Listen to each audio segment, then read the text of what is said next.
This is the first lecture. We have to start from question number 2.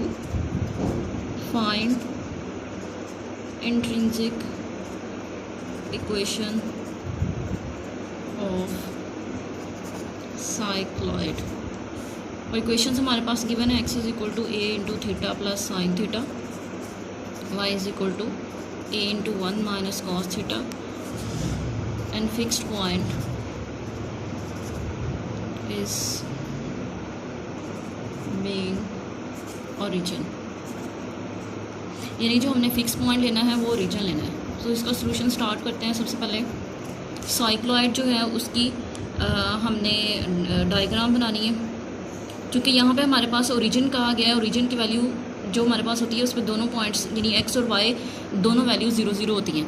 यहाँ से हमने cycloid पास करवाना है, दोनों तरफ से इसकी एक जैसी कस्प बनानी है, यानी ये जो इसके सिरे हैं दोनों तरफ होने चाहिए। और इसके ऊपर हम कोई सा भी एक पॉइंट ले लेंगे अपनी तरफ से P इंटू एक्स वाई। इस पॉइंट के ऊपर जब आप टेंजेंट ड्रॉ करेंगे तो इस टेंजेंट का और ये जो हमारे पास टेंजेंट लाइन है इसके दरमियान में जो एंगल बनेगा इसे हम साई कहेंगे। यानी कि साई जो हमारे पास एंगल होता है, ये दो टेंजेंट्स के दरमियान में जो एंगल बनता है इसे साई कहते हैं। चूँकि इंट्रिंसिक इक्वेशन जो होती है वो रिलेशन होता है बिटवीन एस यानी आर्क लेंथ का और इस एंगल साई का। यानी हमारे पास जो इक्वेशंस दी हुई हैं ये तो है थीटा की फॉर्म में और एक्स वाई के फॉर्म में, लेकिन हमें जो आंसर निकालना है आर्क लेंथ एस निकालनी है, उसके लिए जो हमारे पास फॉर्म होनी चाहिए वो रिलेशन होना चाहिए between arc length S and Sai. तो इसका सोल्यूशन में सबसे पहले तो हम इसकी इक्वेशन जिस तरह लिखेंगे, हमारे पास इक्वेशन जो दी हुई है theta plus sine theta Y is equal to A into 1 minus cos theta. इसे हम इक्वेशन नंबर 1 का नाम दे देंगे। सबसे पहले हमने क्या करना होता है, टेंजेंट ड्रॉ करना होता है। Draw tangent to 1, in equation number 1 का हमने टेंजेंट ड्रॉ करना है at point P into X Y. जो हमने एक्स वाई पॉइंट लिया है इसके ऊपर टेंजेंट ड्रॉ करेंगे। सबसे पहले इसकी हमने जो है वो इक्वेशन नंबर 1 है, इसको डिफ्रेंशिएट करना है। क्योंकि हमारा वेरिएबल थीटा है तो एक्स और वाई को हम थीटा के लिहाज से डिफ्रेंशिएट करेंगे। Differentiate equation number 1 with respect to theta. तो पहली वैल्यू का जब डेरिवेटिव लेंगे D X over D theta is equal to A, हमारे पास कांस्टेंट वैल्यू इसी तरह रहेगी। थीटा का with respect to theta derivative 1, sine theta जो है इसका डेरिवेटिव लेंगे तो हमारे पास ये आ जाएगा कॉस थीटा। इसी तरह हमारे पास सेकंड जो इक्वेशन है D Y by D theta, इसकी जब हम वैल्यू कैलकुलेट करेंगे एक कांस्टेंट वैल्यू इस तरह रहेगी, 1 कांस्टेंट है, कांस्टेंट का डेरिवेटिव 0 होता है, ये वैल्यू 0 आ जाएगी minus sine theta. Cos theta का जो डेरिवेटिव होता है ये होता है माइनस साइन थीटा है। तो इसको ज़रा सिंप्लीफाई कर लेंगे, minus minus plus sine theta, ये हमारे पास आ गई दूसरी वैल्यू। इसके बाद चूँकि हमने जब टेंजेंट निकालना है यानी D Y by D X की वैल्यू निकालनी है तो उसके लिए फिर हम चेन रूल लगाएंगे। D Y by D X value निकालने के लिए D Y over D theta into D theta over D X, ये हमारे पास मेथड है वैल्यू कैलकुलेट करने का। जब हमारे पास D Y by D X directly solve ना हो यानी in the form of theta दिया हो तो फिर हम उसके लिए ये चेन रूल लगा के इस वैल्यू को सॉल्व कर लेते हैं। अब हमारे पास पहली value D Y over D theta, इसकी वैल्यू हमने निकाली हुई है ए साइन थीटा, और जो दूसरी वैल्यू है ये है D theta over D x, लेकिन हमारे पास हमने निकाला हुआ है D X over D theta. तो इसी वैल्यू को जब हम उल्टा देंगे तो हमारे पास ये सेकेंड वैल्यू आ जाएगी, यानी हम इसे लिखेंगे 1 over A into 1 plus cos of theta. ये हमारे पास ए वाली वैल्यू जो है ये कैंसिल हो जाएंगी और बाकी हमारे पास रिमेनिंग आ जाएगा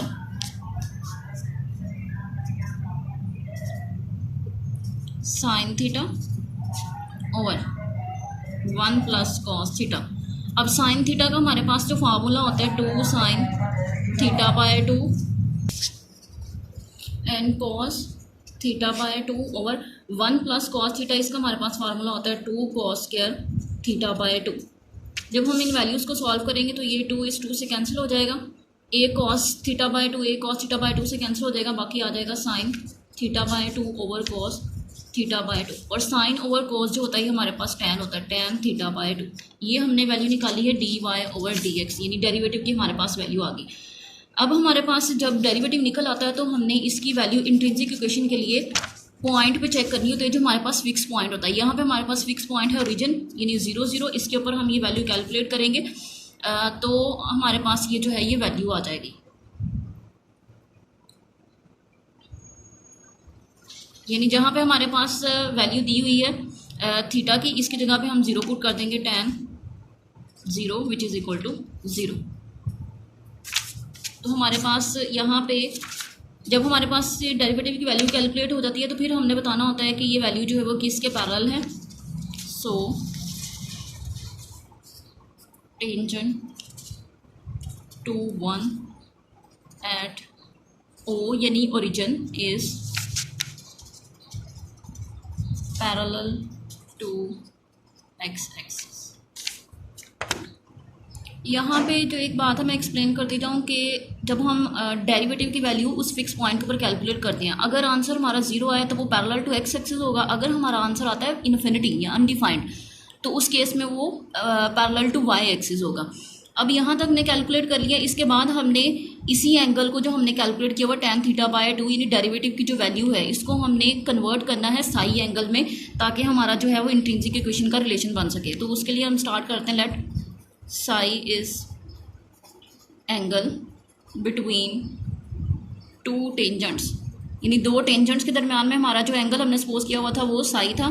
देन डेरिवेटिव हमारे पास जो dy बाय dx होता है, ये फार्मूला होता है tan साई, और यहाँ से हमारे पास वैल्यू निकल आएगी कि हमारे पास जो dy बाय dx है ये हम पहले से कैलकुलेट कर चुके हैं, ये tan थीटा बाय 2 के इक्वल है। tan थीटा बाय 2 ये हमने dy बाय dx की जगह पर पुट कर दी है, और tan साई इसके इक्वल वैसे ही आ जाएगा। अब दोनों तरफ tan वाली वैल्यूज़ हैं, सिमिलर फंक्शंस हों ट्रिग्नोमेट्रिक तो ये कैंसिल हो जाते हैं और बाकी हमारे पास वैल्यू आ जाती है, जिससे हमारे पास साई की वैल्यू आ जाएगी theta by 2 is equal to psi, या फिर इसकी बजाय हम लिख सकते हैं psi is equal to theta by 2।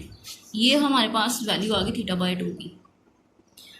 तकरीबन इंट्रिंसिक इक्वेशन के सारे क्वेश्चंस में हमने ये थीटा वाली जो वैल्यू है इसको इसका रिलेशन बनाना होता है साई एंगल के साथ, ताकि लास्ट में जब हम आर्क लेंथ कैलकुलेट करें तो उसमें ये वैल्यू पुट कर सकें। अब हम आर्क लेंथ कैलकुलेट करते हैं, let S be arc length of the tangents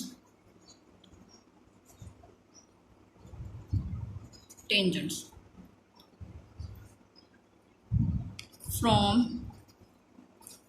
O to point P। Then arc length जो है इसका हमेशा हमारे पास फार्मूला आता है, एस इज इक्वल टू जो भी हमारे पास वैल्यू है फिक्स वैल्यू 0 से थीटा तक D X over D theta, जो हमने डेरिवेटिव निकाला है एक्स का with respect to theta square, D Y by D theta square, और इसको इंटीग्रेट भी जो है उसी वेरिएबल के लिहाज से करना होता है। नहीं अगर हमारा वेरिएबल थीटा है तो उसको थीटा के लिहाज से जो इसका है डेरिवेटिव लेंगे और इसको फिर इंटीग्रेट करेंगे 0 से थीटा तक, ये इसकी लिमिट्स होंगी।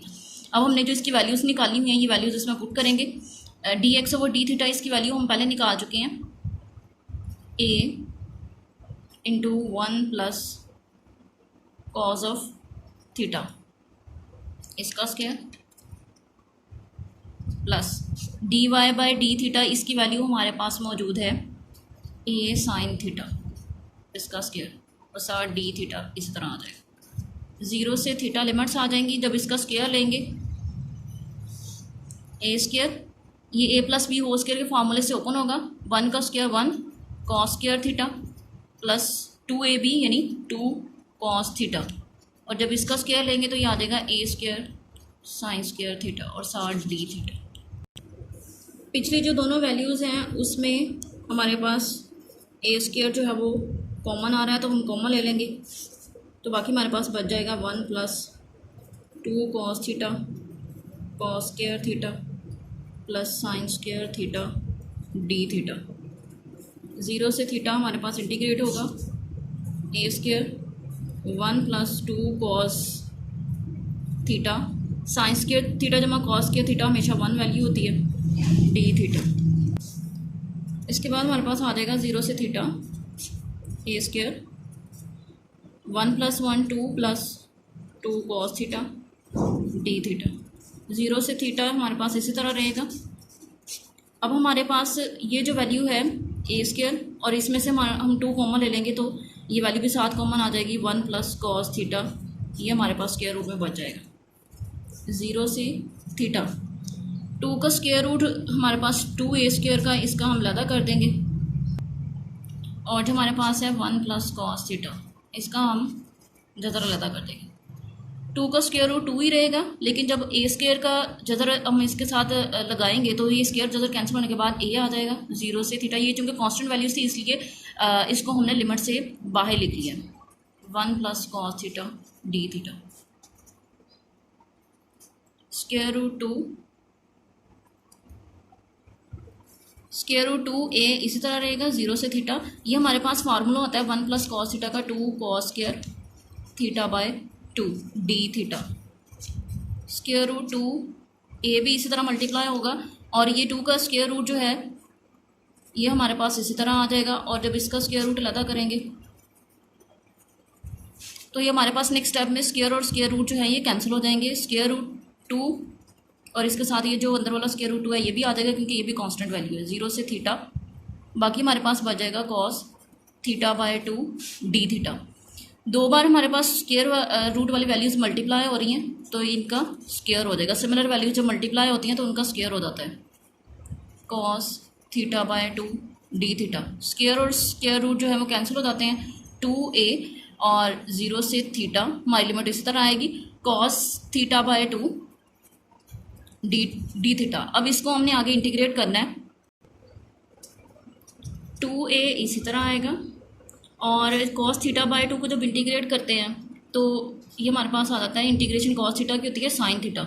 साइन थीटा बाय 2 जब एंगल का डेरिवेटिव लेते हैं तो वही डेरिवेटिव नीचे डिवाइड करना होता है 1 बाय 2 और लिमिट हमारे पास 0 से थीटा इसी तरह आ जाएगी 2a और ये 2 जो है यहाँ पे डिवाइड हो रहा है इधर आकर मल्टीप्लाई हो जाएगा साइन थीटा बाय 2 0 से थीटा 2 मल्टीप्लाई करेंगे 4a और जब इस पर लिमिट अप्लाई करेंगे पहले अपर लिमिट अप्लाई होती है साइन थीटा बाय 2।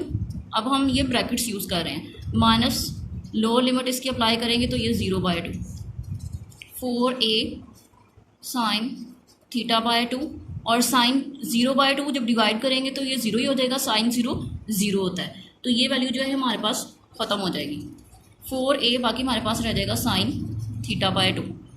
चूँकि अब हमने ये x की वैल्यू कैलकुलेट कर लिया लेकिन आर्क लेंथ जैसे शुरू में बताया था कि इंट्रिंसिक इक्वेशन होती है relation between s and Sai angle, लेकिन यहाँ पे हमारे पास ये एंगल अभी फिलहाल है थीटा बाय 2 तो थीटा बाय 2 पीछे हम निकाल चुके हैं हमारे पास थीटा बाय 2 इक्वल था साई के। तो यही वैल्यू हम इसमें पुट कर देंगे 4a साइन थीटा बाय 2 की जगह पे हमारे पास वैल्यू है साई।